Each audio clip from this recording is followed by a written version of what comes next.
صل على سيدنا محمد يا رب صل وسلم دائما أبدا على حبيبي. السلام عليكم ورحمة الله وبركاته. الحمد لله نحمده ونستعينه ونستغفره ونؤمن به ونتوكل عليه ونعوذ بالله من شرور أنفسنا ومن سيئات أعمالنا من يهده الله فلا مضل له ومن يضلله فلا هادي له ونشهد أن لا إله إلا الله وحده لا شريك له ونشهد أن سيدنا ونبينا ومولانا محمدا عبده ورسوله صلى الله عليه وعلى آله وأصحابه وأزواجه وأتباعه وذرياته وبارك وسلم تسليما كثيرا كثيرا. أما بعد فأعوذ بالله من الشيطان الرجيم. بسم الله الرحمن الرحيم. إنما يعمر مساجد الله من آمن بالله واليوم الآخر وأقام الصلاة وآتى الزكاة ولم يخش إلا الله. وقال النبي صلى الله عليه وسلم من بنى مسجدا لله يبتغي بها وجه الله بنى الله له بيتا في الجنة.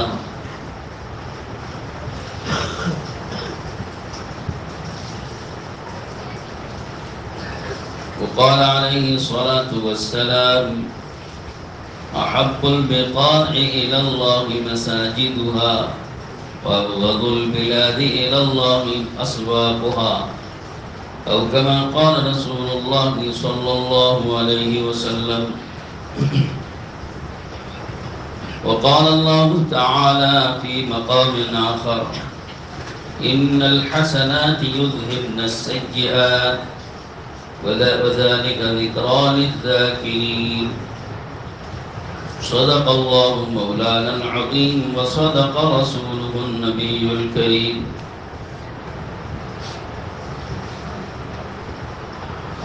محترم دوستو، بھائیو اور بزرگوں، بڑا سنہرا موقع ہے کہ بلائی کے اس بیابان اور ایک غیر آباد مستقبل میں آباد ہونے والے علاقے میں سب سے پہلی بنیاد مسجد کی رکھی گئی اور آج اس کا افتتاح اور آغاز ہو رہا ہے اور اس کے لیے کافی بڑا مجمع ماشاءاللہ پوری مسجد ابھی سے بھری ہوئی ہے اور شہر کے علماء کرام، عمائدین اور ذمہ داران اور اہل محلہ سب اس خوشی میں اور اس کار خیر میں حصہ دار ہونے کے لیے اکٹھا ہوتے ہیں۔ اللہ تعالیٰ کا یہ بڑا احسان ہے کہ اللہ اپنے فضل و کرم سے ہم کو ایسے موقع عطا فرما دیتے ہیں کہ اہل خیر ایک مجلس میں اکٹھا ہو جاتے ہیں، اور جب اہل خیر کسی مجلس میں اکٹھا ہو جاتے ہیں تو اس مجلس پر اللہ تعالیٰ کی رحمت نازل ہوتی ہے، سکینہ نازل ہوتی ہے، پھر اللہ کی طرف سے مغفرت کا بھی اعلان ہوتا ہے، پھر اللہ تعالیٰ کے یہاں اس مجلس کا ذکر خیر بھی ہوتا ہے۔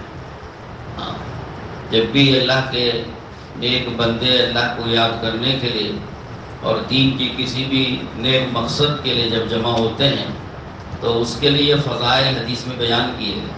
إِلَّا حَفَّتْهُمُ الْمَلَائِكَةُ وَغَشِيَتْهُمُ الرَّحْمَةُ وَنَزَلَتْ عَلَيْهِمُ السَّكِينَةُ وَذَكَرَهُمُ اللَّهُ فِي مَنْ عِنْدَهُ کہ یہ چار فضائل حدیث میں بتائے گئے ہیں۔ جب بھی کوئی مجلس کچھ اللہ کے بندے اللہ کو یاد کرنے کے لیے یا اللہ تعالیٰ کی نسبت پر جب بھی جمع ہوتے ہیں تو ان کو یہ فضیلت دی گئی ہے کہ فرشتے اس مجلس کو گھیر لیتے ہیں۔ فرشتے ہمیں اور آپ کو نظر نہیں آتے، لیکن اللہ کے نبی سرکار دو عالم آقائے مکی و مدنی صلی اللہ علیہ وعلی آلہ واصحابہ وسلم نے یہ فضیلت بیان اپنی زبان مبارک سے فرما دی ہے، تو وہ ہماری آنکھوں سے نظر آنے سے زیادہ سچی فضیلت ہے اور سچی بات ہے۔ ہمیں اپنی آنکھوں سے نظر نہ آئے لیکن سچے پیغمبر کی سچی بات تو یقینی ہے۔ تو لہذا آپ علیہ السلام نے فرما دیا کہ مجلس کو فرشتے گھیر لیتے ہیں اور غشیتہم الرحمہ، رحمت ڈھانپ لیتی ہے، اللہ کی رحمت ڈھانپ لیتی ہے۔ اللہ کی رحمت کیا ہوتی ہے؟ ہم تو اور ہماری بوڑھی عورتیں بھی اپنی زبان سے بہت نکالتی ہیں اللہ کی رحمت، اللہ کی رحمت، لیکن ہم کو ہی نہیں پتا کہ اللہ کی رحمت کیا ہوتی ہے۔ علماء نے، حضرت تھانوی رحمہ اللہ نے اپنی تفاسیر میں بعض آیتوں کی تفسیر میں اس بات کا تذکرہ کیا کہ رحمت سے مراد اللہ تعالیٰ کی رحمت کے آثار ہیں۔ رحمت سے مراد اللہ کی رحمت کے آثار ہیں، یعنی جب اللہ رحم فرماتے ہیں تو بندے کو کیا کیا نوازتے ہیں، اس کے اثرات بندے کی زندگی میں ظاہر ہوتے ہیں، اسی کا نام اللہ کی رحمت ہے۔ میں آگے بتاؤں گا آپ کو اگر موقع رہے گا کہ رحمت اگر چھین لی جائے اور رحمت اللہ کی اگر ہٹا دی جائے تو کتنا نقصان ہوتا ہے، میں انشاءاللہ آگے موقع ہوگا تو بتلاؤں گا۔ تو بہرحال مجلس میں شریک ہونے والوں کو یہ فضیلت دی گئی ہے کہ فرشتے ڈھانپ لیتے ہیں اور رحمت ان کو گھیر لیتی ہے، پھر سکینہ ان پر اترتی ہے، نزلت علیہم السکینہ، سکینہ ان پر اترتی ہے۔ سکینہ کا کیا معنی ہے، کیا مفہوم ہے؟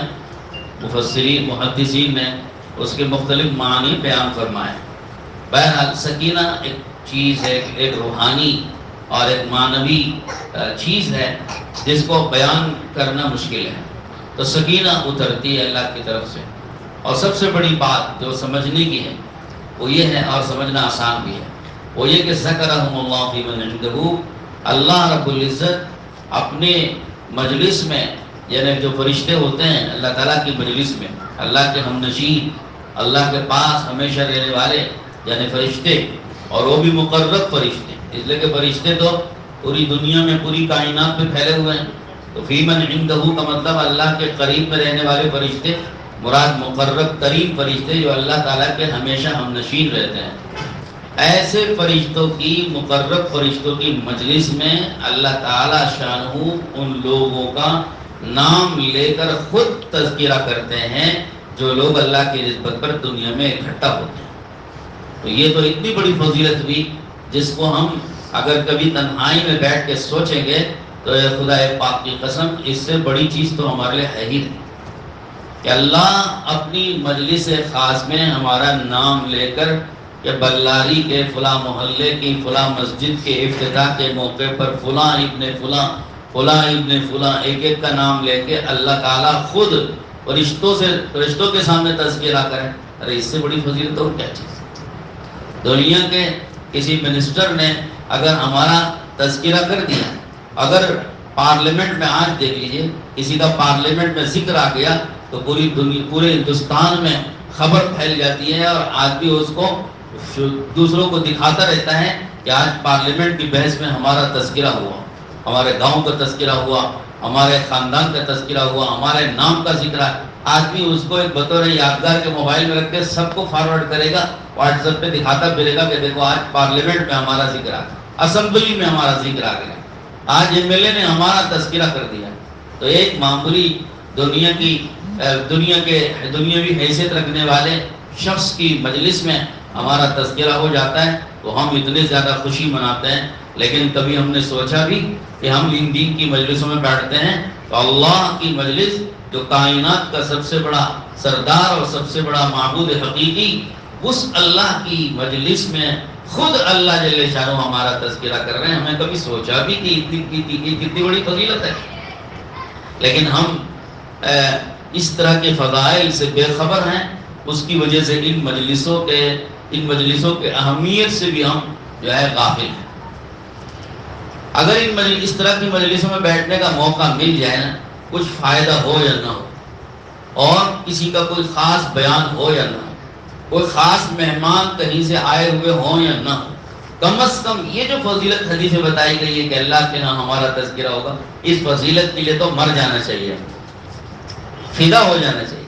یہ ایسی فضیلت ہے کہ اس پر تو ہزاروں جانیں قربان ہو سکتی ہیں، ہم کم سے کم تھوڑی دیر اس مجلس میں بیٹھ جائیں گے تاکہ ہمارا نام بھی وہاں آ جائے، اس کے لیے تو فدا ہو جانا چاہیے، یہ ایسی فضیلت ہے۔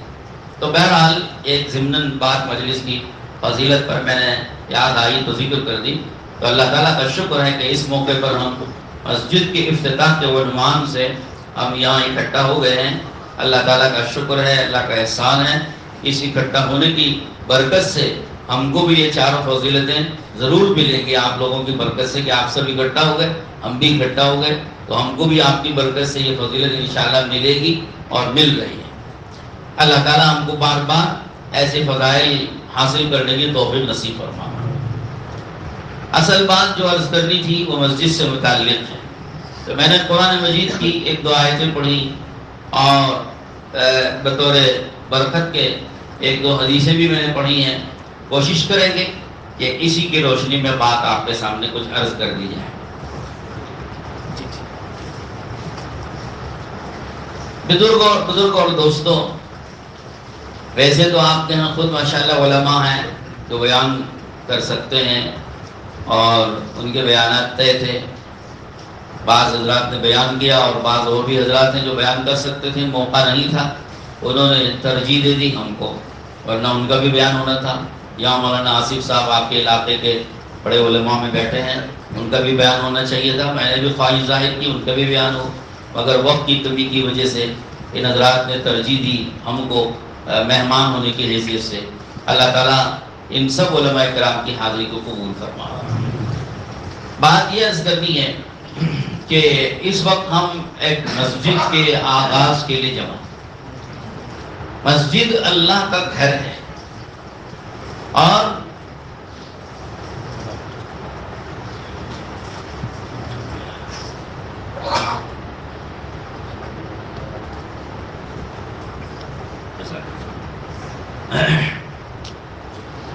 اللہ تعالیٰ کے روئے زمین پر سب سے پسندیدہ جگہوں میں سے،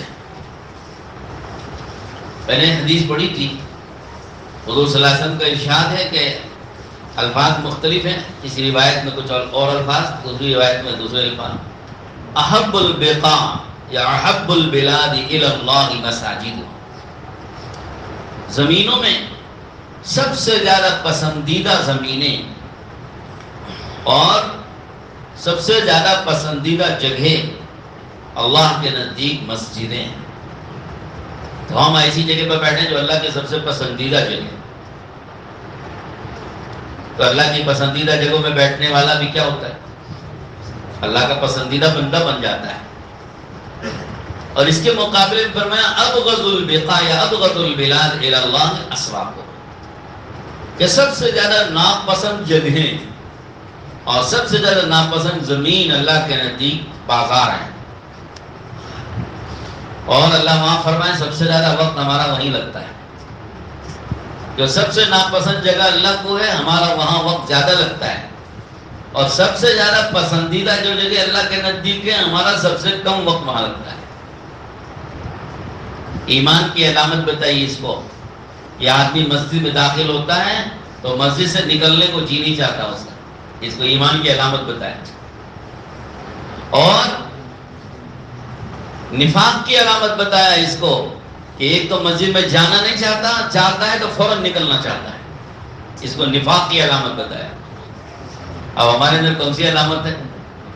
فتویٰ تو میں نہیں دیتا، اس کے لیے تو میں نہیں آیا ہوں، لیکن ہر آدمی کو چاہیے کہ اپنے حالت پر غور کرے کہ میری حالت کیا ہے، کہ میں ان میں کون لوگوں میں، کیا واقعیتاً میری حالت ایسی ہے کہ میں مسجد میں جانے کو بے چین بےتاب رہتا ہوں، اور جب مسجد میں چلا جاتا ہوں تو نکلنا مجھے پسند نہیں آتا ہے، بڑی مشکل سے باہر نکلتا ہوں۔ جیسے پرندے کی مثال دی، پرندہ پنجرے میں کیسا رہتا ہے؟ بے چین رہتا ہے، پھڑپھڑاتا ہے کہ دروازہ کب کھلے اور میں کب اڑوں۔ ہاں، تو فرمایا یہ منافق کی علامت ہوتی ہے. ایک تو مسجد جاتا نہیں ہے، جاتا ہے تو برائے نام، اور اگر چلا بھی گیا تو اتنی بے چینی ہوتی ہے کہ کب سلام پھیرے امام صاحب، کب امام صاحب نماز ختم کریں اور میں کب باہر جاؤں. نماز کے کھڑی ہونے کے بعد مسجد میں جاتے ہیں، سب سے اخیر میں مسجد پہنچتے ہیں اور سب سے پہلے مسجد سے نکلتے ہیں.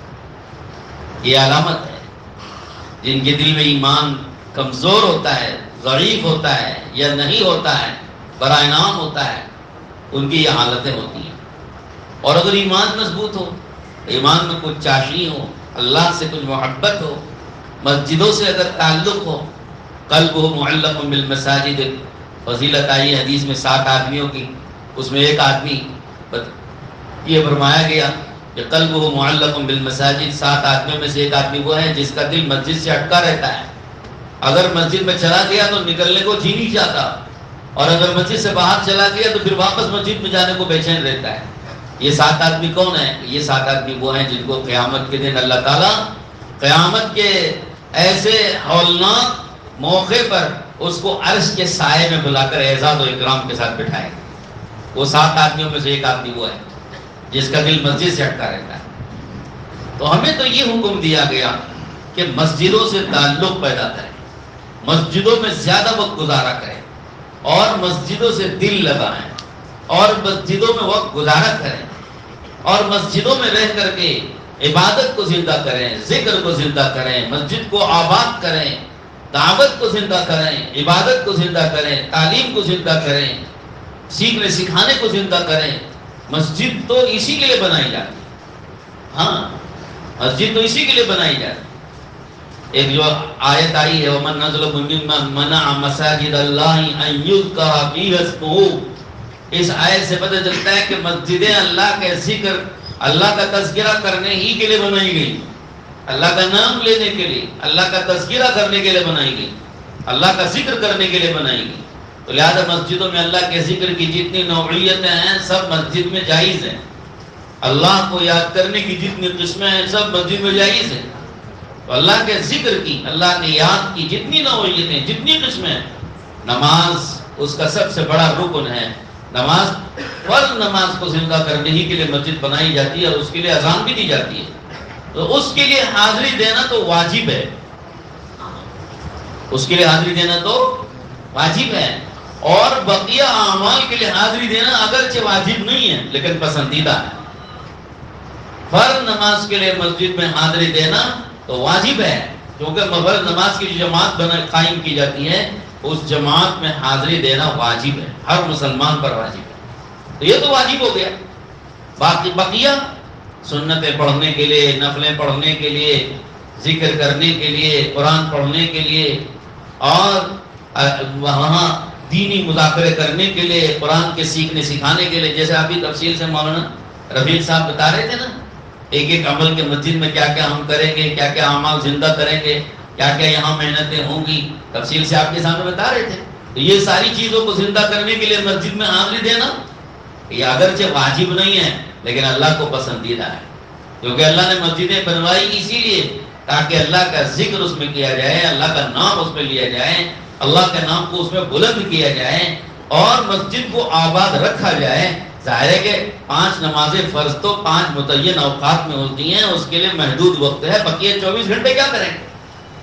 مسجدوں کو آباد رکھنا ہے تو کیا شکل ہے؟ تو ساری ظاہر سی بات ہے کہ یہ سارے اعمال کو جب وہاں زندہ کیا جائے گا تبھی تو مسجدیں آباد ہوں گی. تعلیم بھی وہاں پر ہو، تبلیغ بھی وہاں پر ہو، دعوت بھی وہاں پر ہو، سیکھنا سکھانا بھی وہاں پر ہو، اور قرآن بھی وہاں پڑھا جائے، اور ذکر بھی انفرادی اجتماعی طور پہ جیسے موقع ہو وہ ذکر بھی زندہ کیا جائے مختلف عبادتوں کے ذریعے سے، اور اللہ کے ذکر کی مختلف قسموں کے ذریعے سے. 24 گھنٹے جب مسجد کو آباد رکھا جاتا ہے تو مسجد کا مقصد پورا ہوتا ہے، اور مسجد میں ان اعمال کو زندہ کرنا اللہ کے گویا پسندیدہ اعمال کو اور اللہ کے پسندیدہ کاموں کو زندہ کرنا.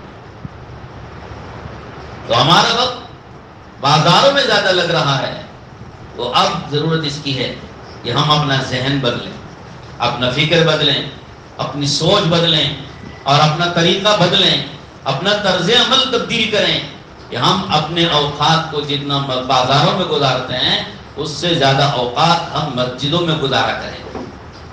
بعض لوگوں کے بارے میں فرمایا کہ یہ مسجد کے کھونٹے ہیں. ہاں، یہ مسجد کے کھونٹے ہیں، گویا مسجد ہی میں وہ پڑے رہتے ہیں.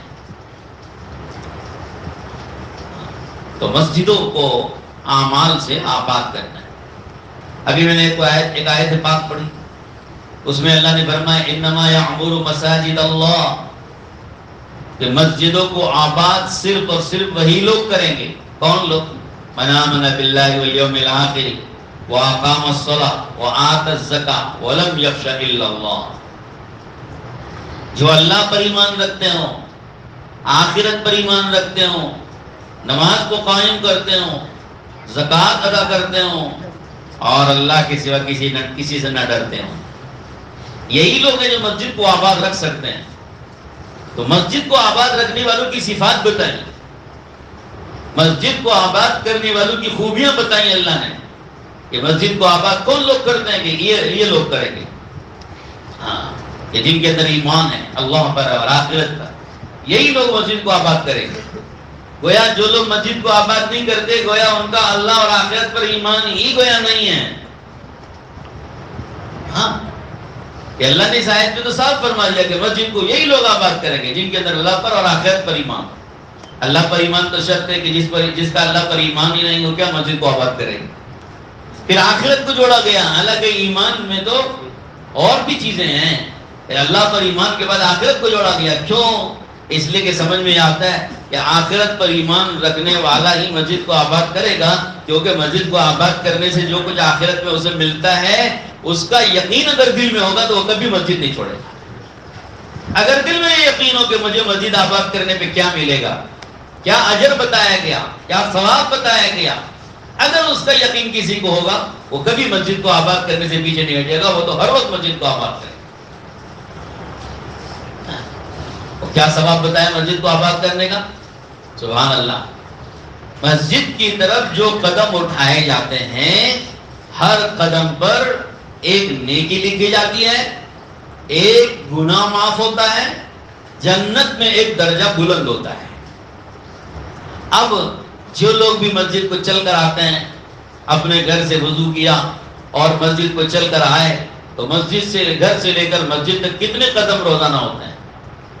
ہر نماز کے آپ ایک مرتبہ گن کے شمار کر کے رکھ لیجئے. 5 مرتبہ کا حساب آپ دن بھر کا حساب لگا سکتے ہیں. اگر آپ کے گھر سے مسجد تک 50 قدم اٹھ رہے ہیں تو گویا ہر نماز میں آپ کو 50 نیکیاں اور 50 نیکیاں مل رہی، 50 گناہ معاف ہو رہے ہیں، جنت کے 50 درجے اوپر چڑھ رہے ہیں آپ ہر نماز. اور 5 نمازوں میں کتنے ہو گئے؟ 250. روزانہ کی 250 نیکیاں مل رہی ہیں اور 250 گناہ معاف ہو رہے ہیں اور 250 درجے روزانہ بلند ہو رہے ہیں. تو ایک طرف کو مسجد کو چل کر آنے پہ روزانہ یہ 250 کا حساب لگاؤ. اب اپنی عمر بھر میں حساب لگاؤ کتنے خوش نصیب ہیں وہ اللہ کے بندے جنہوں نے بالغ ہونے کے بعد سے لے کے بڑھاپے تک، موت تک کبھی مسجد کو چل کر آنا چھوڑا نہیں ہوتا. کتنے خوش نصیب ہیں. زندگی بھر انہوں نے کتنے نیکیاں کما لی، کتنے گناہ معاف کروا لیے اور کتنے درجے بلند کروا لیے. ایک حدیث میں حضور نے فرمایا الا ادلکم علی یمحو اللہ بہن الخطایا، کہ میں تم کو ایسے عمل بتاؤں کہ اللہ جس کی وجہ سے تمہارے خطاؤں کو معاف فرما دیتے ہیں، تمہارے خطائیں معاف کر دیتے ہیں، گناہ معاف کرنے والی چیزیں. پھر حضور صلی اللہ علیہ وسلم نے اس میں فرمایا ایک ہے انتظار الصلاة بعد الصلاة، کثرت الخطا الى المساجد واسباغ الوضوء على المکارہ. 3 عمل بتائے پیارے نبی علیہ السلام نے. پہلا عمل یہ بتایا کہ اسباغ الوضوء علی المکارہ، حالات آدمی کو ناگوار ہو رہا ہے وضو کرنا، مشکل ہو رہا ہے وضو کرنا، تکلیف ہو رہی ہے وضو کرنے سے، ایسے موقع پر وضو کرتا ہے اور پورا وضو کرتا ہے. جیسے ٹھنڈی کا موقع ہے، صبح کے وقت میں اٹھنا ہی مشکل، فجر میں، پھر اس میں وضو کرنا اور مشکل، اس لیے کہ نیند چلی جائے گی، ٹھنڈا پانی ہوگا، ٹھنڈی لگ رہی ہے، ٹھنڈی میں ٹھنڈا پانی استعمال کرنا. ایک تو قربانی نیند کی، دوسری قربانی یہ کہ ٹھنڈ برداشت کرنا. تیسری قربانی یہ کہ ٹھنڈی میں ٹھنڈا پانی استعمال کرنا. چوتھی قربانی یہ کہ گھر سے نکل کے مسجد آنا. تو قربانی پر قربانی ہو رہی ہے. اور یہ ناگوار وہ موقع پر اگر وہ مکمل اور پورا وضو کر کے مسجد آ رہا ہے تو اس کا صرف مکمل وضو کرنا اس کے گناہوں کو چھڑا دیتا ہے، گرا دیتا ہے. اور دوسرا کثرت الخطا الی المساجد، مسجد کی طرف کثرت سے پیدل چل کر آنا، کثرت سے مسجد کی طرف اٹھائے جانے والے قدم. یہاں قید نہیں ہے نماز کے لیے، نماز کے لیے آنے کی قید نہیں ہے. مسجد کی طرف اٹھائے جانے والے کثرت سے قدم، چاہے آپ نماز کے لیے جا رہے ہوں، تلاوت قرآن کے لیے جا رہے ہوں، ذکر کے لیے جا رہے ہوں، بیان میں شرکت کرنے کے لیے جا رہے ہوں، اور کوئی اور دینی مقصد سے آپ جا رہے ہوں. کوئی جماعت آئی ہے، جماعت کے استقبال کے لیے جا رہے ہیں، جماعت سے ملنے کے لیے جا رہے ہیں، اور کچھ مہمان آئے ہیں ان سے ملاقات کے لیے جا رہے ہیں مسجد میں، اور ویسے ہی مسجد کی طرف جا رہے ہیں بلا کسی کام کے، بلا کسی عبادت کے، مسجد ہی کو جانے کی نیت سے آ رہے ہیں کہ مسجد میں جانا ہے. تو کثرت الخطا الی المساجد، مسجد کی طرف کثرت سے اٹھائے جانے والے قدم یہ بھی گناہوں کو گرا اور مٹا دیتے ہیں. اور انتظار الصلاۃ بعد الصلاۃ، ایک نماز ختم ہو گئی، دوسری نماز کے پھر انتظار میں بیٹھے ہیں. ایک نماز پڑھ لی، اب اگلی نماز کے انتظار میں ہیں، چاہے گھر میں انتظار کر رہے ہو، مسجد میں انتظار کر رہے ہو، کہیں بھی انتظار کر رہے ہو، اس کی کوئی شرط نہیں اور قید نہیں کہ مسجد ہی میں بیٹھے ہیں. ایک نماز کے بعد دوسری نماز کے انتظار میں ہیں، بے چین ہے کہ اگلی نماز کا وقت کب آئے گا. پہلے سے تیار بیٹھے ہیں، پہلے سے گھڑی دیکھ لی، اب کتنا ٹائم ہے، اتنا ٹائم، اگلی نماز کب آ رہی ہے، اتنا وقت، فلاں بجے آ رہی ہے، اب یہ وقت مجھے گزارنا ہے فلاں جگہ. اور بار بار آدمی گھڑی دیکھتا رہتا ہے. دیکھا نا بہت سے نماز کی پابند ہوتے ہیں، بار بار گھڑی دیکھتے ہیں، بار بار گھڑی دیکھتے ہیں کہ بھائی نماز کا وقت تو نہیں شروع ہو گیا، نماز کا وقت تو نہیں شروع ہو گیا. کیا مطلب؟ نماز کے انتظار میں ہے، بے چین ہے، بے قرار ہے. یہ صرف یہ عمل اللہ کو اتنا پسند آتا ہے، اللہ اس کی بھی وجہ سے گناہ معاف فرما دیتا ہے. قربان جائیں اللہ کی رحمت پہ. یہ ہے وہ رحمت جو میں آپ کو بتانا چاہ رہا تھا. اللہ کی رحمت کا مطلب رحمت کے آثار. یہ رحمت کے آثار ہیں. یہ بندے کے گناہ، بندے کے اعمال نامے میں اللہ باقی رہنے نہیں دیتے بلکہ اس کو چھڑا دیتے ہیں، مٹا دیتے ہیں. میں نے جو آیت پڑھی ان الحسنات یذہبن السیئات، اس آیت میں اللہ نے یہی بشارت دی، نیکیاں برائیوں کو مٹا دیتی ہیں. ہمارے استاد گرامی حضرت مولانا مفتی سعید احمد صاحب پالنپوری رحمۃ اللہ علیہ نے اپنے ایک بیان میں فرمایا کہ اللہ نے ایک عجیب خاصیت، ایک عجیب بات پیدا فرمائی ہے نیک بندوں کے لیے، مسلمانوں کے لیے، اور وہ یہ ہے کہ ایمان والوں کی برائیاں مٹ جاتی ہیں، نیکیاں باقی رکھی جاتی ہیں. یہ ایمان والوں کی خوبی، برائیاں مٹنے کے لیے اور نیکیاں باقی رہنے کے لیے. ایک فرق نیکی اور برائی کا فرق. دوسرا فرمایا کہ برائیاں اس کی سزا بڑھاتے نہیں ہیں بلکہ جتنی برائی کی اتنی سزا دیتے، بڑھاتے نہیں ہیں. لیکن نیکیوں کا اجر بڑھاتے رہتے ہیں. کتنا بڑھاتے ہیں کہ حساب نہیں، بے حساب بڑھاتے ہیں. یہ فرق ہو گیا نیکی اور برائی. یہ سب ایمان والوں کی خصوصیت ہے کہ برائیاں ختم کر دیتے ہیں، بھلائیاں نیکیاں باقی رکھتے ہیں، اور برائیوں کی سزا بڑھاتے نہیں ہیں بلکہ اتنی ہی رکھتے ہیں جتنی برائی کی، لیکن نیکیوں کا اجر ثواب بڑھاتے رہتے ہیں. کتنا بڑھاتے ہیں؟ فرمایا کے ساتھ عام حالتوں میں ایک نیکی کو 10 درجہ بڑھاتے ہیں، 10 گنا زیادہ کر دیتے ہیں. من جاء بالحسنۃ فلہ عشر امثالها، یہ جو ایک نیکی لائے گا اسے 10 درجہ ثواب دیں گے. تو عام حالتوں میں 10 گنا بڑھاتے ہیں، اور خاص حالتوں میں یہ ابتدا بتائیے، ابتدا 10 درجہ کم سے کم بڑھا، اور انتہا کتنی ہے؟ زیادہ سے زیادہ کتنا بڑھاتے ہیں؟ عام حالتوں میں 700 درجے تک بڑھا دیتے ہیں، 700 تک.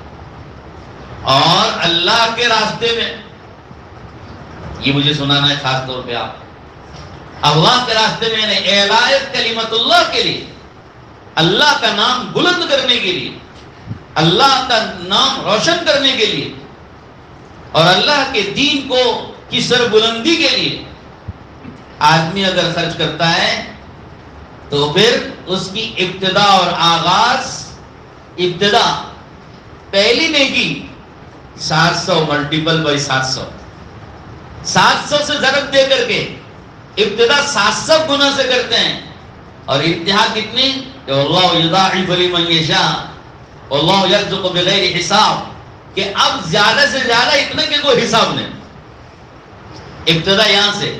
اور یہ قرآن کی آیت میں بتایا گیا یہ مثل الذین ينفقون اموالهم فی سبیل اللہ کمثل حبۃ انبتت 7 سنابل فی کل سنبلۃ 100 حبۃ واللہ یضاعف لمن یشاء، کہ جو لوگ اللہ کی راہ میں پیسہ خرچ کرتے ہیں، مثل الذین ينفقون اموالهم فی سبیل اللہ، اللہ کے راستہ، اللہ کے راستے سے کیا مراد ہے؟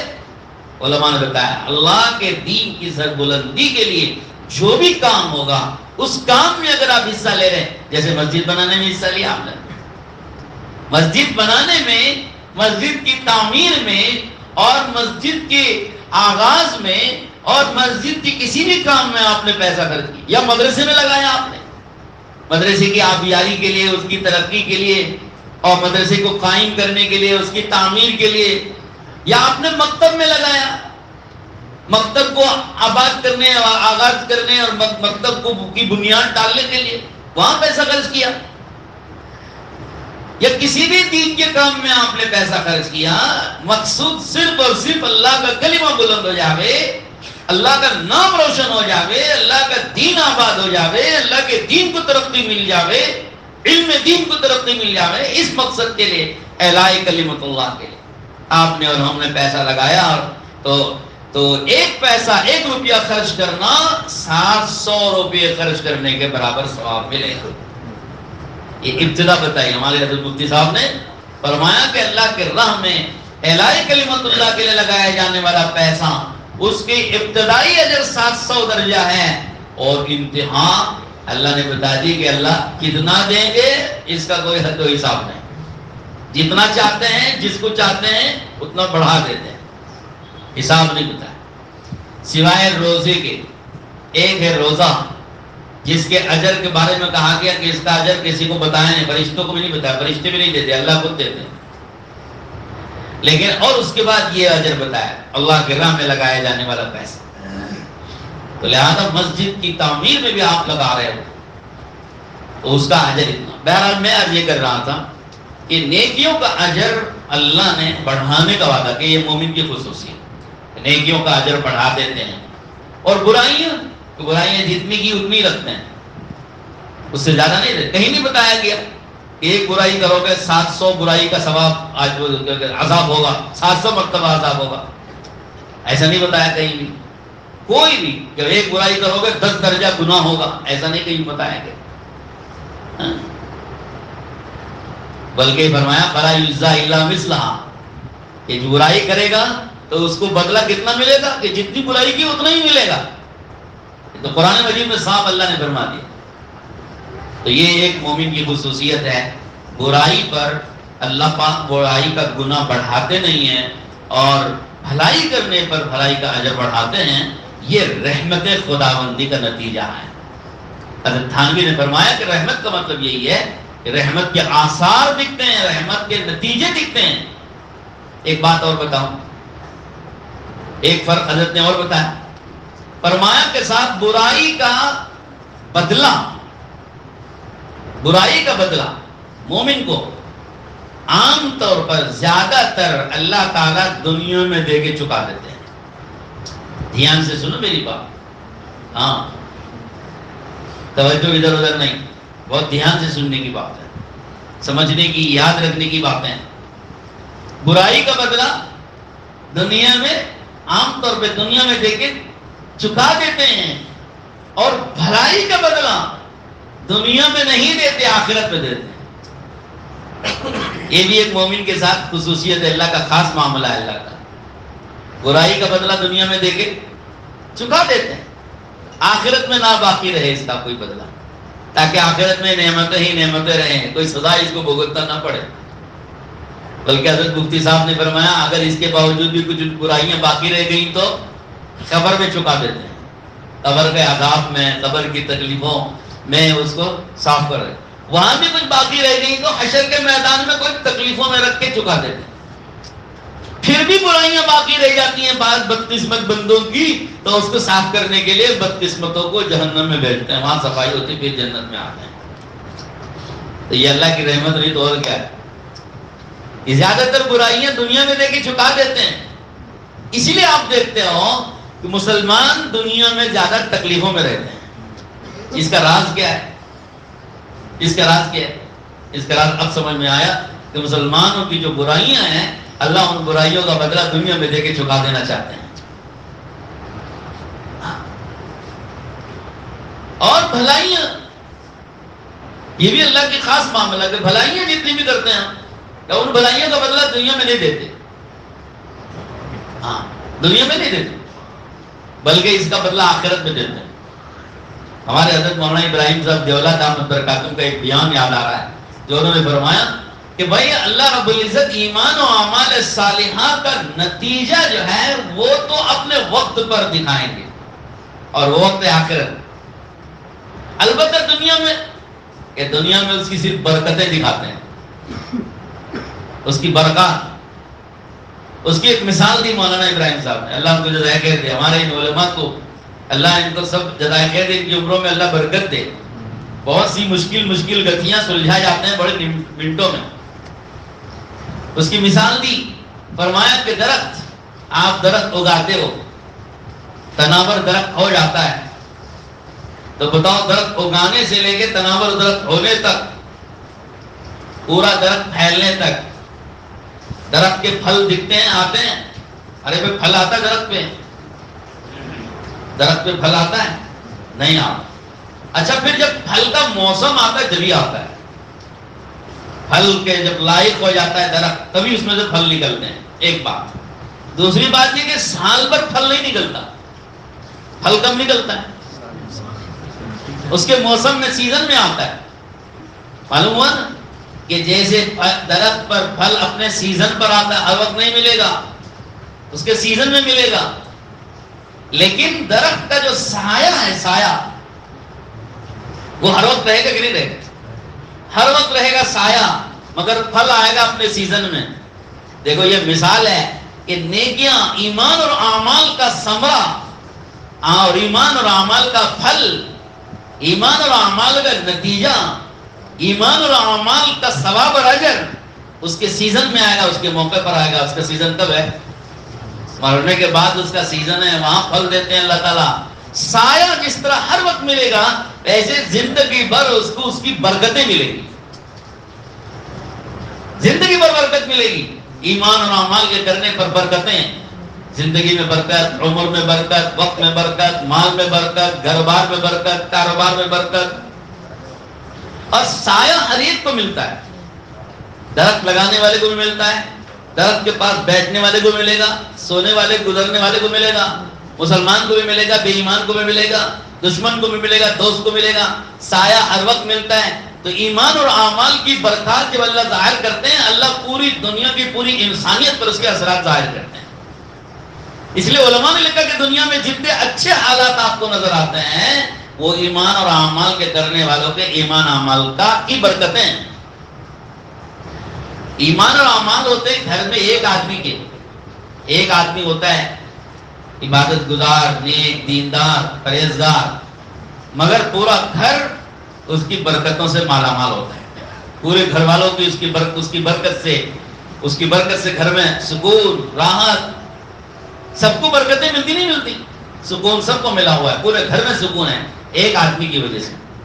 اس لیے جیسے درخت کا سایہ ہے، درخت لگانے والے کو نہیں ملتا، صرف سب کو ملتا ہے۔ ایسے ایک گھر میں اگر ایک آدمی بھی اگر عبادت گزار، دیندار، پرہیزگار ہوگا، نمازی ہوگا، اس کے اعمال کی برکتیں اللہ پورے گھر والے، پورے خاندان کو ظاہر کروا ہے۔ تو بہرحال بات یہ عرض کر رہا تھا کہ نیکی اور برائی کا فرق یہ بتایا گیا مومنوں کے لیے کہ مومن کے نیک اعمال کے بدلے اللہ پاک قیامت میں اٹھا کے رکھتے ہیں، اس لیے کہ پھل اپنے موسم میں ملتا ہے۔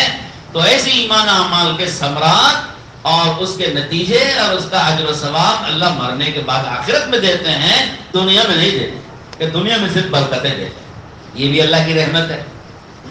دنیا میں اگر نیک عملوں کا بدلہ اگر دے دیں گے،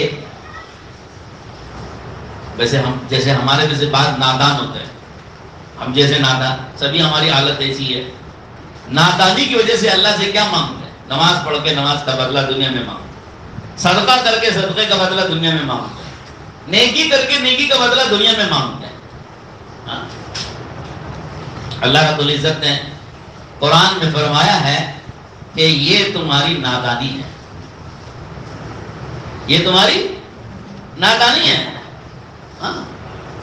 یدعو الانسان دعاءہ بالخیر دعاءہ بالشر ایک دعائی بالشر، انسان اپنی نیکی کے بدلے میں خیر ایسا مانگ رہا ہے جیسا کہ شر مانگ رہا ہے۔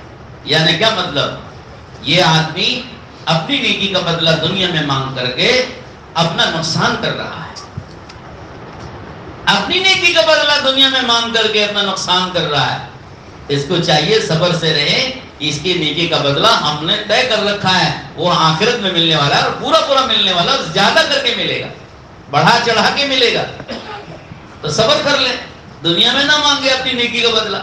ہاں، نیکی کی برکتیں اللہ دنیا میں ظاہر کرے گا، خود بخود ظاہر کرے گا، تم چاہو نہ چاہو۔ جیسے آدمی درخت لگاتا ہے پھل کے لیے، پھل آوے نہ آوے اور سایہ کا ارادہ کرے نہ کرے، سایہ ملے گا نہیں ملے گا، بغیر ارادے کے ملے گا۔ تو ایسے ہی برکتیں نیک اعمال کی اللہ خود بخود ظاہر کرے، تم چاہو نہ چاہو، لیکن اس کا ثمرہ، اس کا بدلہ، اس کا اجر و ثواب دنیا میں مت مانگنا، آخرت میں مانگنا، کیونکہ آخرت میں دیں گے تو اللہ بڑھا چڑھا کے دیں گے، اور اگر تم دنیا میں مانگ لو گے تو دنیا میں اللہ دے دیں گے، ہو سکتا ہے دے دیں لیکن تھوڑا دیں گے۔ کتنا دیں گے؟ تھوڑا دیں گے، لیکن اس کا نقصان کیا ہوگا؟ آخرت میں نہیں دیں گے۔ آخرت میں من کان یرید حرث الآخرۃ نزید لہ فی حرثہ ومن کان یرید حرث الدنیا نؤتہ منہا وما لہ بالآخرۃ من نصیب۔ کہ اگر دنیا میں بدلہ چاہو گے تو دنیا اللہ تھوڑی دے دیں گے اور آخرت میں کچھ نہیں دیں گے۔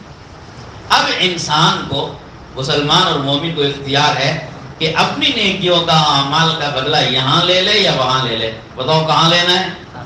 ارے بولو، وہاں لینا ہے۔ جب وہاں لینا طے کر دیا تو یہاں نیکیوں کا بدلہ لینے کی نیت نہیں کرنی چاہیے۔ کیوں؟ اگر ہم نیت کرتے ہیں یہاں بدلہ لینے کی تو پھر اللہ دے دیں گے مگر تھوڑا دیں گے اور آخرت میں کچھ نہیں دیں گے، تو یہ تو محرومی ہے، نقصان ہے۔ یہی تو اللہ کہہ رہے ہیں کہ انسان بڑا جلد باز ہے۔ ارے یہ بڑا جلد باز ہے، بڑا جلد باز ہے۔ ہم آخرت میں دینے کا وعدہ کر رہے ہیں اور بڑا چڑھا کے دینے کا وعدہ کر رہے ہیں، اور یہ اتنی جلدی مچاتا ہے، چاہتا ہے کہ آخرت میں نہ ملے نہ ملے کوئی حرج نہیں، لیکن یہاں ضرور مل جائے۔ تو یہ تو بڑا جلد باز ہوا۔ تو اللہ نے اسی کو قرآن میں کہا بڑا جلد باز ہے یہ، وَكَانَ الْإِنسَانُ عَجُولًا، بڑا جلد باز ہے۔ جلدی یہی ہے، آخرت سے پہلے دنیا میں بدلہ مانگتا ہے۔ تو یہ بڑی نادانی ہوتی۔ اللہ رب العزت ہمیں سمجھنے کی توفیق دے۔ تو بات یہ عرض کر رہا تھا، نیکی اور برائی کا یہ فرق ہمیں بتایا کہ نیکیاں دنیا میں اس کا بدلہ مومن کو نہیں دیتے، آخرت میں دیتے ہیں، اور برائیوں کے بارے میں فرمایا کہ برائیاں مٹا دیتا ہے۔ ان الحسنات یذہبن السیئات، نیکیاں خوب کرو، نیکیاں خوب کرو۔ کیوں؟ کہ نیکیاں تمہاری برائیوں کو مٹا دیتی ہیں۔ تو یہ ترغیب دی اللہ نے ہم کو۔ تو گویا اللہ یہ چاہتے ہیں دنیا میں جانے سے پہلے اپنی برائیاں مٹا کے جاؤ، ٹھو کے مت لے جاؤ اپنے پیٹھ پر بوجھ برائیوں کا، برائیوں کا بوجھ، گناہوں کا بوجھ اپنی پیٹھ پر ڈھو کے مت جاؤ، یہیں پر صاف صفائی کر کے چلے جاؤ تاکہ قیامت میں جائیں صاف ستھرے رہیں۔ یہ اللہ چاہتے ہیں ہم سے اور آپ سے۔ تو اس کے لیے اللہ رب العزت موقع دیتے ہیں، برائیاں مٹانے والے اعمال بتائے اللہ نے ہم کو۔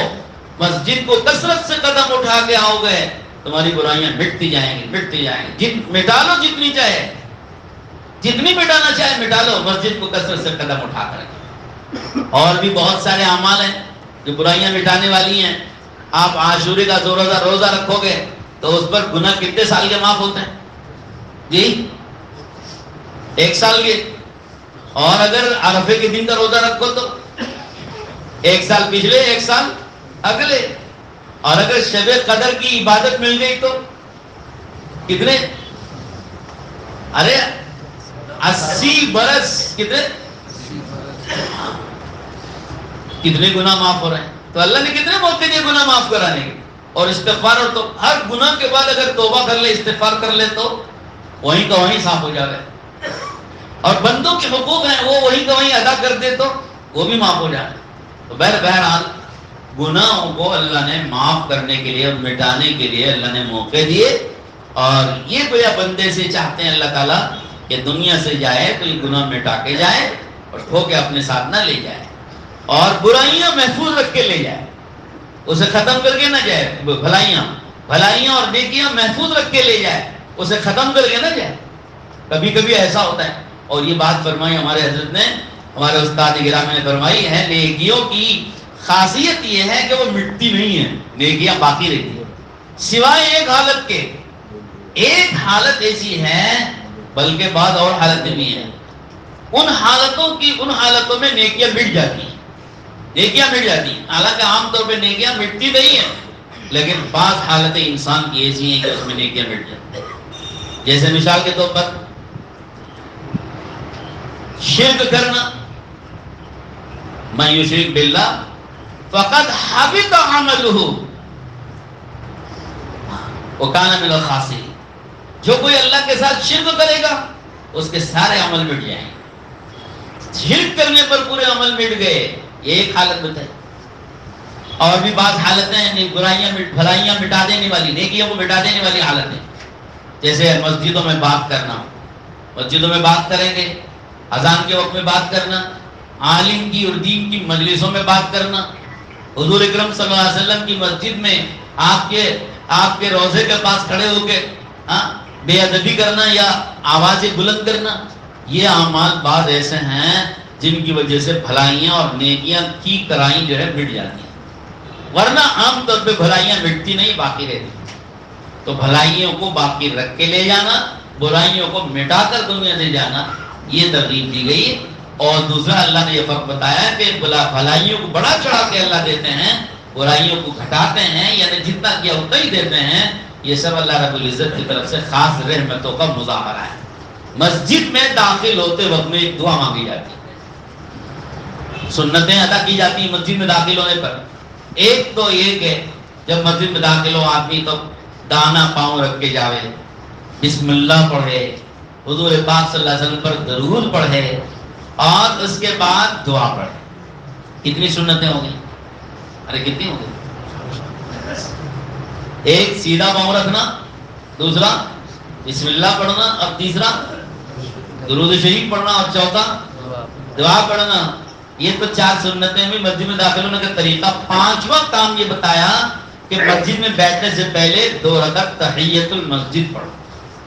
جب مسجد میں داخل ہو تو تحیت المسجد پڑھو، اگر مکروہ وقت نہ ہو. تحیت المسجد 5 عمل.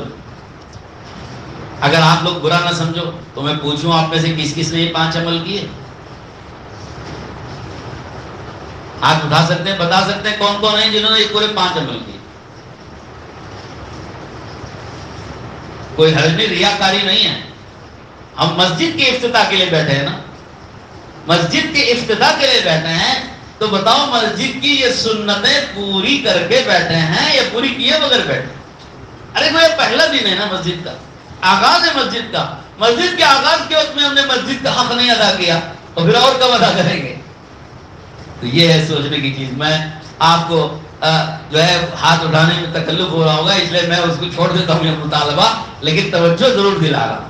آج مسجد کے افتتاح کا وقت ہے، افتتاح والے دن مسجد کا حق ہم نے نہیں ادا کیا تو پھر بعد میں کیسے ادا کریں گے؟ چلو اللہ معاف فرمائے اگر ہم نے نہیں ادا کیا، آئندہ اللہ ادا کرنے کی توفیق دے. تو آئندہ کے لیے نیت کرو گے جب بھی مسجد میں. یہ صرف افتتاح کے دن کی سنت نہیں ہے، ہر مرتبہ جب مسجد میں آؤ تو یہ سنت ہماری ادا ہونی چاہیے کہ پہلے سیدھا پاؤں رکھیں گے، بسم اللہ پڑھیں گے، درود پڑھیں گے، پھر دعا پڑھیں گے، پھر موقع ہوگا 2 رکعت تحیت المسجد، مسجد کا سلام ہے تحیت المسجد. مسجد ہر ایک کسی مسلمان سے ملاقات کرتے ہیں تو سلام کرتے نہیں کرتے؟ سلام کرتے ہیں، مصافحہ کرتے ہیں. یہ سنت ہے کہ نہیں؟ حضور صلی اللہ علیہ وسلم کی بتائی ہوئی. ہمارے نبی کی سنت ہم نے نہیں زندہ کی، پھر کون زندہ کرے گا؟ اہل غیر نتھو خیر زندہ کرے گا. ہم تو نبی کا کلمہ پڑھتے ہیں، نبی کا نام لیتے ہیں اور نبی کے ساتھ محبت اور عشق کا دم بھرتے ہیں اور عشق رسول اور عشق نبی کے ہم دعوے کرتے ہیں. کتنا ہمارے اندر عشق ہے یہ پتہ چل جائے گا اس سے کہ ہم نے نبی کی سنتیں کتنی زندہ کی. یہ نبی پاک صلی اللہ علیہ وسلم کی سنت ہے. مسجد میں آؤ بسم اللہ پڑھو اور نبی پاک صلی اللہ علیہ وسلم پہ درود پڑھو اور پھر دعا پڑھو مسجد میں. کہ حضور نے حدیث میں خود فرمایا کہ جب مسجد میں داخل ہو تو یہ دعا پڑھے اللہم اغفر لی ذنبی وافتح لی ابواب رحمتک. اے اللہ میرا گناہ معاف کر دے اور میرے لیے تیری رحمتوں کے دروازے کھول دے. مسجد کا دروازہ کھول کر کے اندر آنا، اللہ کی رحمتوں میں آنا ہے. ظاہری باطنی ہر اعتبار سے دعا کے ذریعے سے بھی مانگا جا رہا، حقیقت کے اعتبار سے بھی مانگا جا رہا ہے. تو اللہ کی رحمت کو کھلوانا اور پھر 2 رکعت نماز پڑھنے کا حکم بھی نبی پاک صلی اللہ علیہ وسلم نے دیا. اگر حضور سے محبت سچی ہے تو پھر حضور کے فرمان پہ عمل کرو. وہ یہ کہ 2 رکعت تحیت المسجد پڑھو اگر موقع ہو. فرض نماز کھڑی ہو گئی ہے تو ایسا یہ موقع نہیں ہے تحیت المسجد کا. اور اگر مکروہ وقت ہے تو یہ بھی موقع نہیں ہے تحیت المسجد پڑھنے کا. انتظار کر لو جب مکروہ وقت چلا جائے تو پھر پڑھ لینا.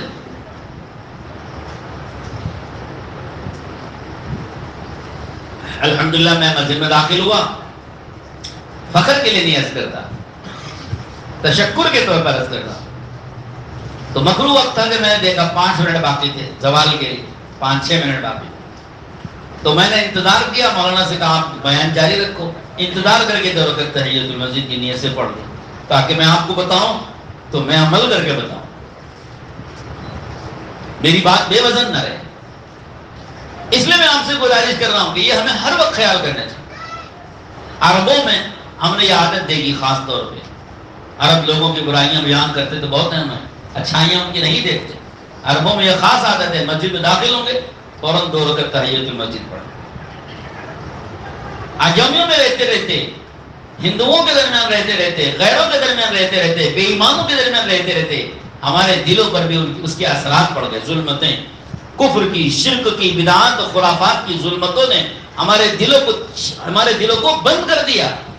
دلوں پر ہمارے ظلمتوں کی دھول چھائی ہوئی ہے، جس کی وجہ سے ایمان اور ایمانی اعمال اور ایمان سے متعلق جتنے اخلاق اور کردار ہیں وہ بھی بجھے ہوئے ہیں ہمارے.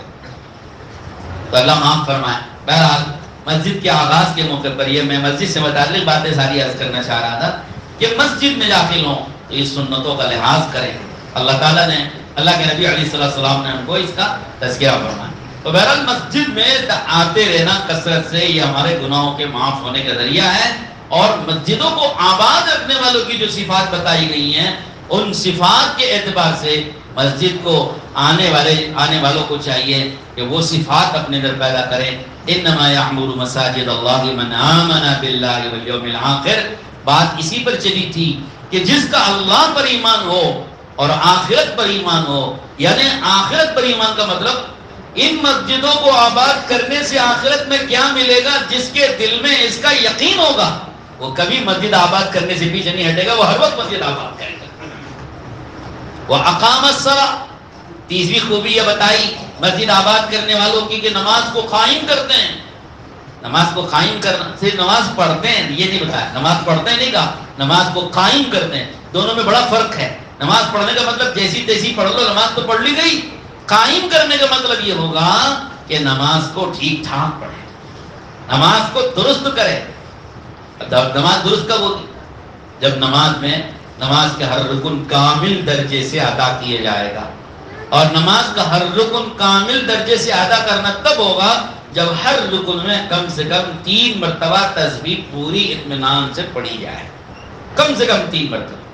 ادنا الکمال فرمایا صاحب ہدایہ نے کہ یہ کامل درجے میں سے ادنا درجہ ہے. ابتدا ہے یہاں سے 3 5 7 9 11 13 جتنا دل چاہے اتنا پڑھو. اب تو ہمارے یہاں تحمل نہیں رہا. 3 مرتبہ کے بعد اگر 5 مرتبہ امام صاحب نے پڑھ دی تو پیچھے 6ویں گویا شروع ہو جاتی ہیں کہ امام صاحب بڑی لمبی نماز پڑھاتے ہیں. گویا ہم نماز پڑھنے آئے نہیں ہیں، نماز اتارنے آئے ہیں. نماز کا ایک بوجھ سر پہ رکھا ہوا تھا ٹوکرا، اس کو اتارنے کے لیے آئے ہیں، تو چاہتے ہیں کہ صاحب یہ جلدی سے اتر جائے. 3 سے اگر ذرا سا 2 بڑھا دی، 5 مرتبہ پڑھ لی تسبیح تو پیچھے سے 6ویں گویا شروع ہو جاتی ہے.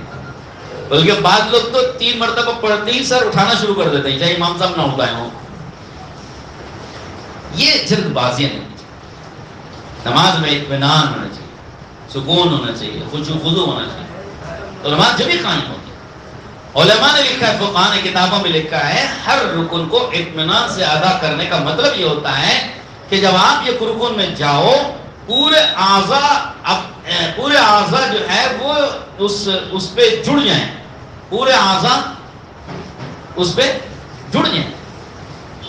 جیسے بعض مرتبہ ایسا ہوتا ہے، کیا بھائی اذان دے رہے ہیں؟ ذرا بیان ختم ہو جائے پھر دیکھیے. پورے اعضاء اپنی حالت پہ آ جائے. جیسے آپ رکوع میں گئے، ابھی پورے اعضاء رکوع میں جھکے ہی نہیں، اٹھانا شروع کر دیا. سجدے میں گئے یا سیدھا کھڑے ہوئے، پورے اعضاء ابھی سیدھے ہوئے ہی نہیں، پھر جھکنا شروع کر دیا. اب سجدے میں گئے تو پورے اعضاء ابھی سجدے میں پڑے نہیں، اتنے میں سجدے سے اٹھ گئے. تو یہ بے اطمینانی کی نماز ہے. اطمینان کی نماز یہ کہ جب آپ ایک رکن میں گئے ہو، اس رکن میں پورے اعضاء کو آ جانے دو، پورے اعضاء کو آ جانے دو. اس لیے کہ پورے اعضاء ایسے اکڑے ہوئے نہیں ہیں، وہ سب فولڈ ہیں، اس میں سب میں فولڈ ہے، سب میں جوڑ ہے نا. پورے اعضاء جب جھکیں گے، جھکنے کے بعد پورے اعضاء رکوع کی حالت میں آنے تک تھوڑا وقت لگتا ہے. اور ایسی سجدے میں جب آپ گئے ہو، پورے اعضاء کو سجدہ کرنے دو نا، پورے اعضاء کو سجدے میں آنے دو. ابھی پورے اعضاء سجدے میں آئے نہیں، سجدے سے اٹھا دیا، بے اطمینانی کی نماز. تو یہ حدیث میں فرمایا گیا کہ پورے اعضاء جب اس پر آ جائیں تو اطمینان کی نماز ہوگی. اس کے لیے ادنا وقت لگایا گیا 3 مرتبہ سبحان ربی الاعلی، سبحان ربی العظیم. یہ 3 مرتبہ یہ تسبیح پڑھنے تک اکثر و بیشتر اعضاء اپنی حالت پہ آ جاتے ہیں.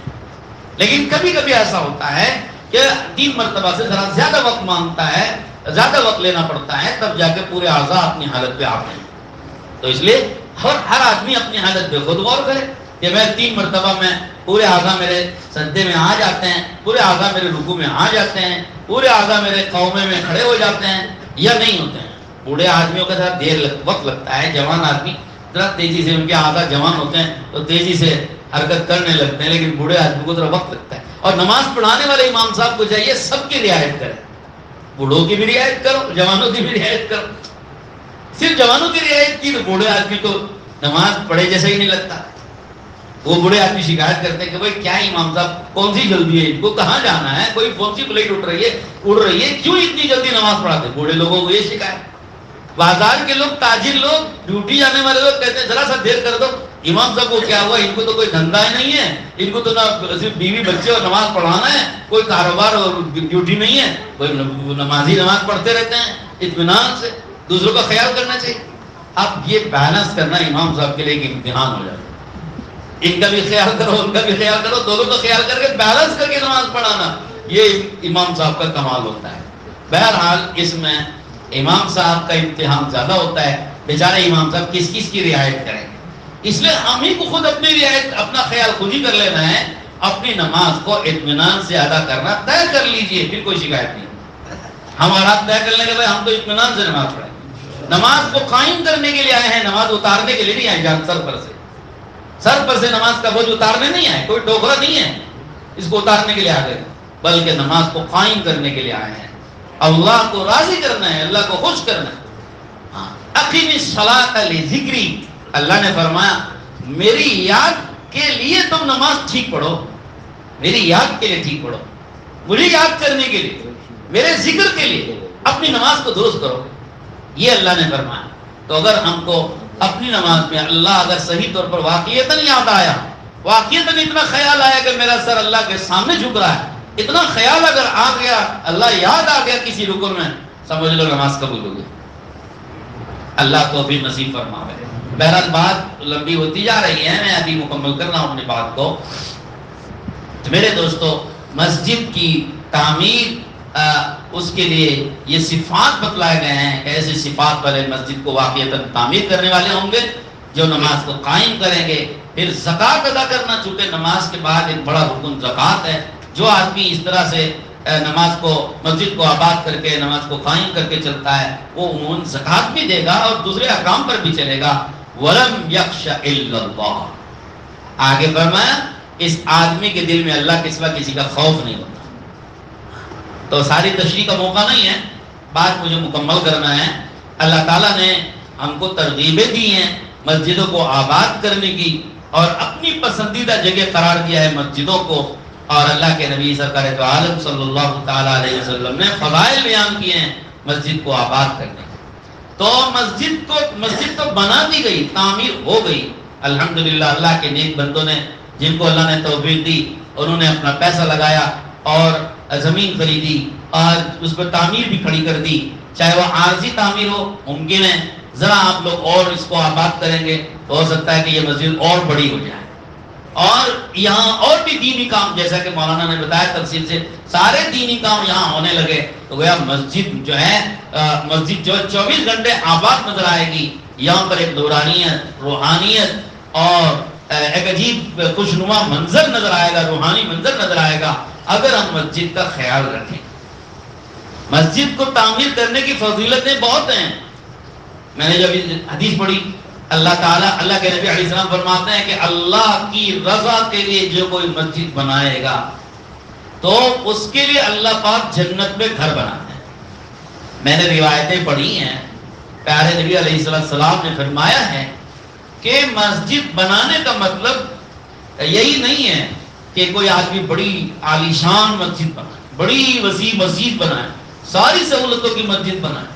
فرمایا کہ یہ فضیلت جو جنت میں گھر بنانے کی ہے، یہ فضیلت ہر اس آدمی کو ملے گی جو آدمی مسجد بڑی بنائے یا چھوٹی بنائے.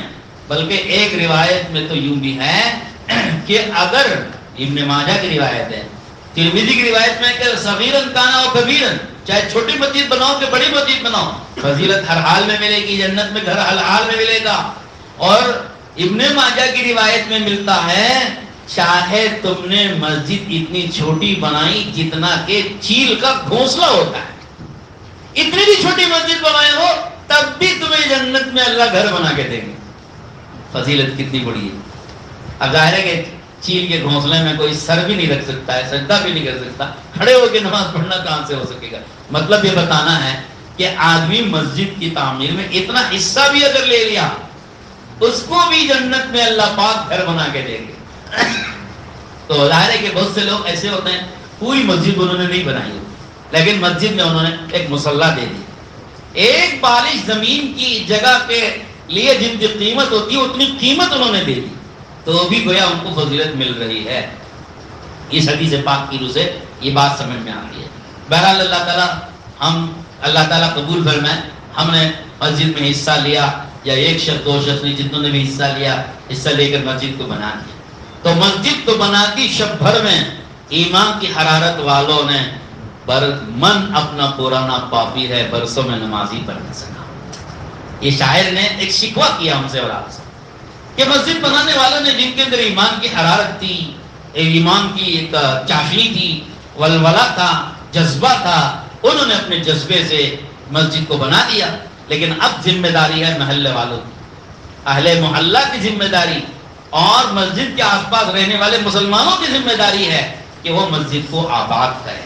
ورنہ وہی شکوہ جو شاعر نے عرض کیا، من اپنا پرانا پاپی ہے، برسوں میں نمازی بن نہ سکا.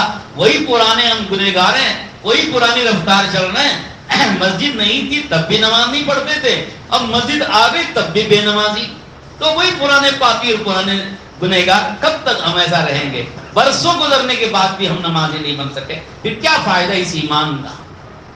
تو مسجد بنانے والوں نے مسجد، مولانا یوسف صاحب دعوت تبلیغ کے ایک بڑے ذمہ دار ہیں، وہ فرمایا کرتے تھے کہ صاحب اسی لیے حضرت نے فرمایا مسجد بنانے سے پہلے مسجد آباد کرنے والے تیار کرو.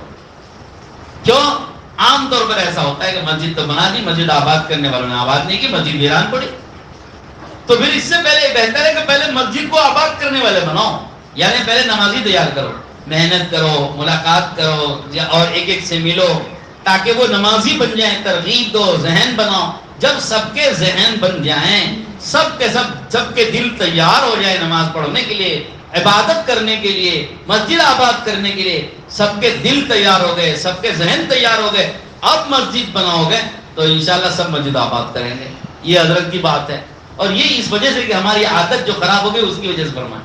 اب بہرحال مسجد پہلے بن گئی ہو یا مسجد آباد کرنے والے پہلے بنے ہوں، ذمہ داری بہرحال ہماری ہے کہ مسجد کو ہم آباد کریں. بتاؤ آباد کریں گے؟ اور صرف نماز ہی سے نہیں، فرض نماز ہی سے نہیں، بلکہ ہونا یہ چاہیے کہ فرض نماز کے وقت میں پہلے سے آ کر مسجد میں نماز ادا کریں گے، اور فرض کے ساتھ ساتھ جتنی سنتیں ہیں، فرض سے پہلے کی سنتیں، بعد کی سنتیں کا اس کو بھی اہتمام سے پڑھیں گے. اور اس کے ساتھ ساتھ میں ذکر کے لیے بیٹھیں گے، تلاوت قرآن کے لیے بیٹھیں گے. اور یہاں مکتب چل رہا شروع ہونے کا اعلان انہوں نے کیا ہے، تو اپنے بچوں کو یہاں بھیج کے مکتب پڑھائیں گے. اور بڑے لوگ بھی جتنے یہاں پر آس پاس میں بڑے لوگ رہتے ہیں ان کے لیے بھی تعلیم بالغان کا انتظام ہونا چاہیے. امام صاحب مسجد میں مقرر ہیں، ان کے پاس وقت ہے، آپ ان سے کہیے کہ ہم بھی علم سیکھنا چاہتے ہیں، ہم بھی اپنا قرآن صحیح کرنا چاہتے ہیں، ہم بھی کچھ نہ کچھ جو ہے فرائض سیکھنا چاہتے ہیں، ہم کو بھی علم سکھائیے، ہم کو بھی کچھ پڑھائیے. ہم آئیں گے فلاں وقت میں، ایک وقت آپ طے کرو ہم آئیں.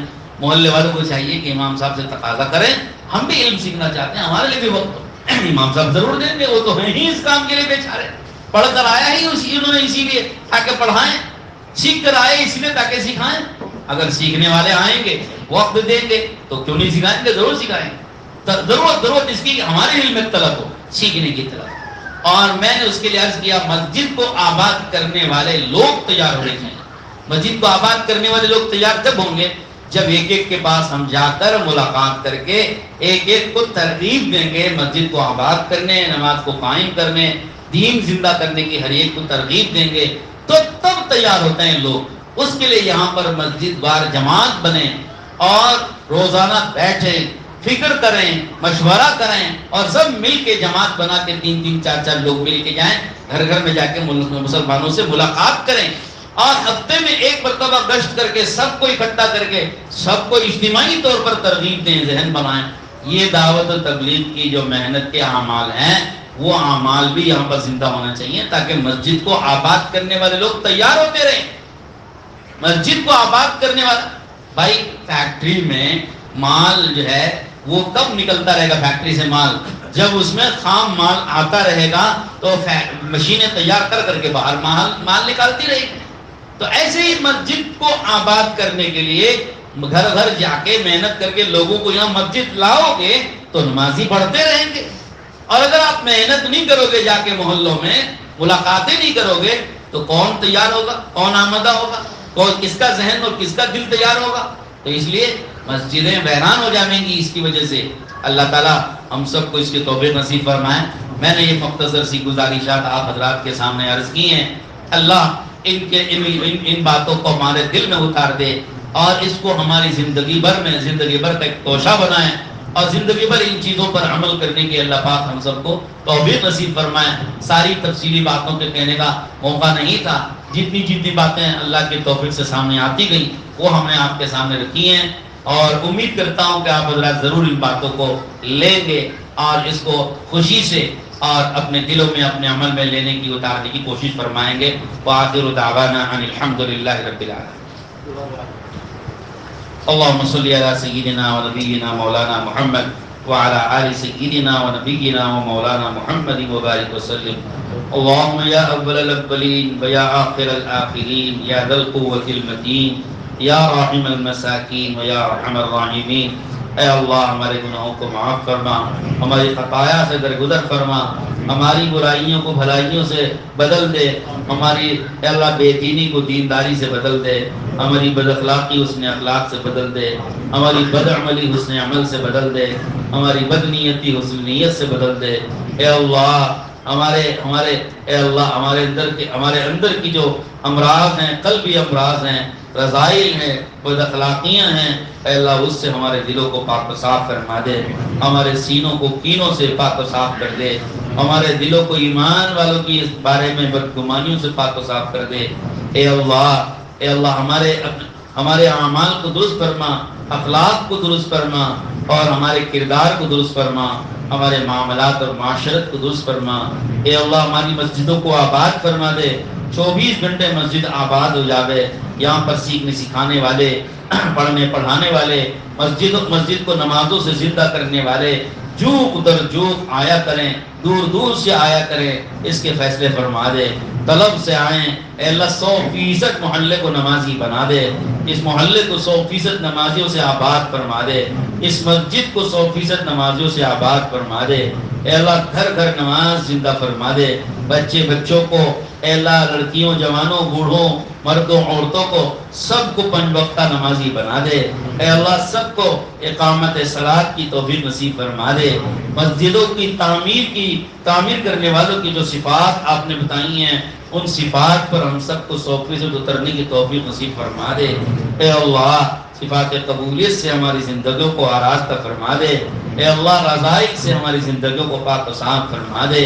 اے اللہ ہمارے ذہنوں کو، ہمارے قلوب کو، اے اللہ شرک و بدعات اور خرافات سے پاک فرما دے، برے خیالات سے پاک کر دے، ہماری نگاہوں کو بری نظروں سے پاک کر دے، ہماری زبانوں کو بدگوئی اور غیبت سے پاک کر دے، ہمارے کانوں کو برائی کے سننے سے پاک کر دے، ہمارے دماغوں کو برا سوچنے سے پاک کر دے، ہمارے ہاتھوں پیروں کو برا کرنے سے پاک فرما دے، ہماری زندگیوں کو پاکیزہ کر دے، موت سے پہلے تمام برائیوں سے پاک و صاف کر کے ایمان پر خاتمہ نصیب فرما دے، کلمے والی موت نصیب فرما دے۔ دنیا میں جتنے نیک اعمال تیری توفیق سے ہم انجام دیتے ہیں، ان نیک اعمالوں کی اے اللہ آبیاری فرما، حفاظت فرما، اس کا پورا بدلہ ہمیں قیامت میں نصیب فرما۔ اے اللہ ہمارے عملوں کا سب سے بڑا بدلہ یہ ہے کہ تو ہم سے راضی ہو جا، تو ہم سے ناراض مت ہو، ہمیشہ کے لیے ہم سے اپنی ناراضگی کو اٹھا لے، اور ہمیشہ کی تیری رضامندی ہمیں نصیب فرما دے۔ تیری خوشنودی کے لیے سارے کام انجام دینے کی توفیق عطا فرما۔ اے اللہ جتنے اعمال اور جتنے کام تجھے ناراض کرنے والے ہیں، ان کاموں سے پوری طرح بچنے کی ہمیں توفیق نصیب فرما۔ یا اللہ یہ دعائیں ہمارے حق میں بھی قبول فرما، اس مجلس میں جتنے احباب بیٹھے آمین کہنے سب کے حق میں قبول فرما، ہماری نسلوں، اولادوں، ہماری گھر والیوں اور ہمارے گھروں میں رہنے والے ہمارے خاندان کے افراد اور اس محلے کے ایک ایک فرد اور اس پورے بلاری ضلع کے ایک فرد، ایک ایک مسلمان کے حق میں قبول فرما۔ اے اللہ پوری امت مسلمہ کے حق میں بھی قبول فرما لے۔ تیری رحمت سے کچھ بعید نہیں ہے، تیری رحمت بڑی وسیع ہے، تو اپنی رحمتیں ہم پر نازل کرتا ہے تو بہت کچھ دیتا ہے۔ تو نے خود ہی فرمایا ان رحمتی غلبت غضبی، میری رحمت میرے غضب اور غصے پر غالب ہے۔